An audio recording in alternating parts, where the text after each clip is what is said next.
The door opened into a dimly lit apartment. I almost immediately tripped over a few building blocks on the floor. Luckily, I caught myself before making enough noise to wake the dead. Oh, wait. No, we're a little too late for that one. The mother quickly apologized and grabbed up the building blocks in one fluid motion. I glanced around the place. Faded wallpaper and pretty small, too. Looked to be only one bedroom. We walked into the living room and the kitchen immediately upon entering the front door. I wasn't judging the living situation. "I'm Abigail, and this is Chelsea," the mother said, letting the edges of her mouth slightly tug upward. "I'm Chris," I said, returning the small gesture to her.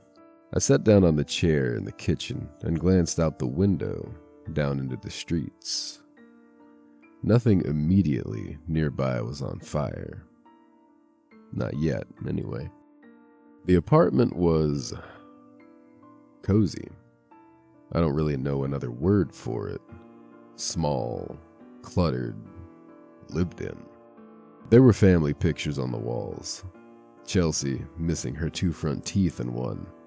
Abigail standing beside a Christmas tree in another. One had a picture of a man in it too. I didn't ask. It didn't feel right. Chelsea climbed onto the couch with her stuffed rabbit and wrapped herself in a blanket that looked almost too big for her. Kids are weird. The world's ending, and she still somehow looked like she was settling in to watch cartoons before bed. Abigail noticed me looking. "She's been awake almost 20 hours. Chelsea didn't argue, didn't complain. She just kept staring at the television sitting in the corner of the room. The screen was filled with static. Every now and then it would flicker, a voice, half a sentence, then nothing again. Abigail walked over and smacked the side of it. Actually worked. Go figure. The static cleared just enough for a news anchor to appear. He looked awful. Tie crooked, hair a mess. There was dried blood on the shoulder of his suit jacket. If you're seeing this, avoid all contact. The picture cut out again. Static. Chelsea frowned. "I don't like this channel." Neither did I. A few seconds later, the picture returned. Different camera angle. The newsroom looked almost empty. People were running around in the background. National Guard units are attempting evacuations. Static swallowed the rest. Abigail slowly turned the antenna. The picture sharpened again. Emergency helicopter extractions are currently taking place from the roof of St. Mary's Medical Center. My ears perked up.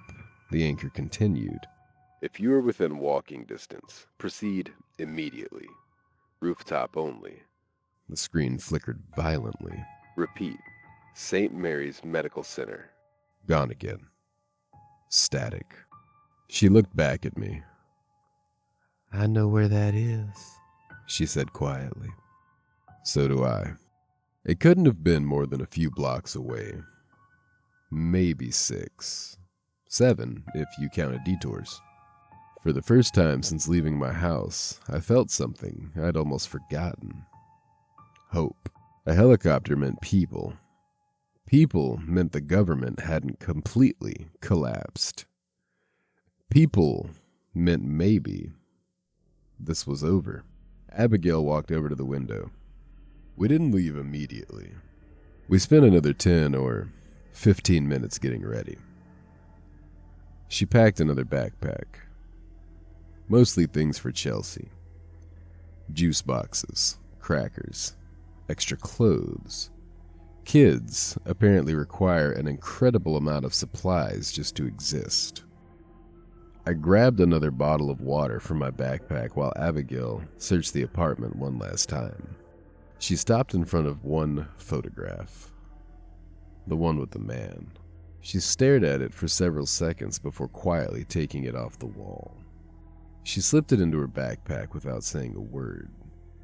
I pretended not to notice. Some things don't need asking.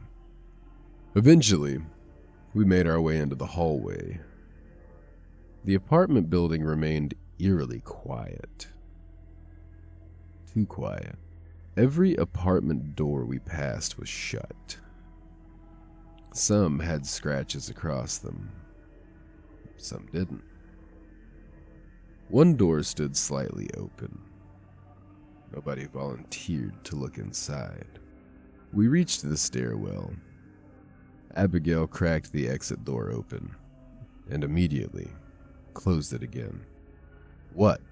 I asked. "There are too many." She whispered it, barely loud enough for me to hear. We climbed up instead. One floor, then another, finally reaching the roof. The night air hit us immediately. The city looked even worse from up there. Smoke drifted between buildings. Orange light danced against low clouds. Somewhere off in the distance, I could hear what sounded like helicopter blades. Faint. Very faint. "I hear it," Chelsea whispered. "So do I." The neighboring building sat only a few feet away, maybe 5, 6. Its roof was slightly lower than the one we were in, close enough that somebody in decent shape could probably jump to it. I looked over the edge. I didn't love the idea, but didn't see a better one either. The alley below disappeared into the darkness. A fall probably wouldn't kill you. Probably. Again, I didn't love those odds. Abigail crouched beside Chelsea. "When I tell you to jump, you jump to Chris, okay?" Chelsea looked over the gap, then back to her mom. She nodded. Braver than I would have been at that age, honestly. Braver than I was right then. I climbed onto the ledge first. My legs shook, not because of the height, mostly because I had run several miles that night. I held out my arms. "I've got you." Chelsea took one hesitant step, then another. Abigail gave her a gentle push, and she jumped. I caught her against my chest and nearly lost my balance doing it. She wasn't heavy. I was just exhausted. I set her down safely beside me. "See?" Abigail smiled. "Told you." She stepped onto the ledge next. That's when it happened. One of the glasses sitting near the roof access door, probably left behind by whoever had been up there before us, caught her backpack. It toppled over, hit the concrete, and shattered. The sound rang across the rooftops. Nobody moved. Nobody breathed. Chelsea looked at me. I looked at Abigail. Then we heard it. Those screams. Closer than before. Much closer. Roof access doors from nearby buildings began slamming open. Not one, several. Shapes spilled onto rooftops around us, moving with frightening speed. "Chris!" Abigail yelled. She jumped. Her foot caught the edge of the roof. For one horrible second, I thought she'd made it. Instead, she slammed hard into the side of the lower building. I grabbed for her, caught her wrist.